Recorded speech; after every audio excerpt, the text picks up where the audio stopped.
নামাজের একটা নিয়ম নবীজি বলেন। ওয়ান আলী রাদিয়াল্লাহু তাআলা আনহু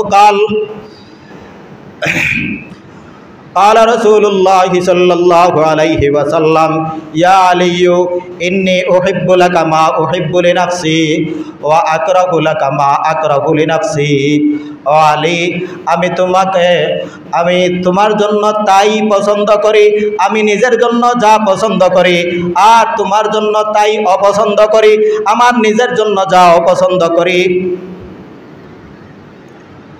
এই হাদিস থেকে ফুকাহায়ে কেরাম একটা সূক্ষ্ম মাসআলা বের করেছেন যে ওয়াজ করতেন লা তুকই বাইনা সাজদাতাইনি, দুই সিজদার মধ্যখানে গোড়ালির উপর বসো না, এই টুকরা হলো নবীজির ওয়াজ।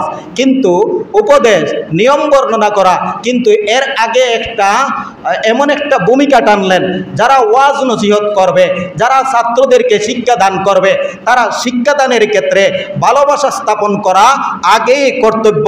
নতুবা শুধু যে আলীর জন্য আল্লাহর নবী পছন্দ করেন আর কারো জন্য পছন্দ করেন না, ভালো জিনিস আলীর জন্য পছন্দ করেন, খারাপ জিনিস আলীর জন্য অপছন্দ করেন, তাই নয়। সমস্ত উম্মতের জন্য আল্লাহর নবী, সমস্ত উম্মতের যা ভালো হয় নবী তা পছন্দ করেন, সমস্ত উম্মতের যা অকল্যাণ হয় তা নবী অপছন্দ করেন। এটা সমস্ত উম্মতের জন্য ব্যাপক।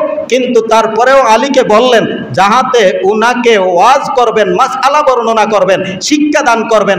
এই কারণে নবীজি ও সমস্ত জগতের বক্তা, ওয়াইজ, নসিহতকারী এবং শিক্ষক মণ্ডলীকে এমন একটা শিক্ষা দিলেন যে ইসলামী শিক্ষা, ইসলামী বিধান শিক্ষা দেওয়ার আগে ছাত্রকে তুমি তোমার ভালোবাসা প্রকাশ করতে থাকো। সুবহানাল্লাহ বলেন।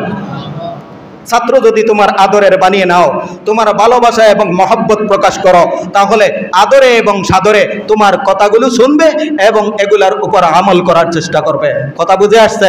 লা তুকই বাইনা সাজদাতাইনি, দুই সিজদার মধ্যখানে গোড়ালির উপর বসো না। আমরা অনেকে আছি দুই সিজদার মধ্যখানে পায়ের মুড়া, পায়ের গোড়ালি খাড়া থাকে, আর এখানের মধ্যে আমরা নিতম্ব টাকাই, ভাষা টাকাইয়া বসি। এটা মাকরুহ। এটা কি বলেন? মাকরুহ। নবীজি নিষেধ করেছেন।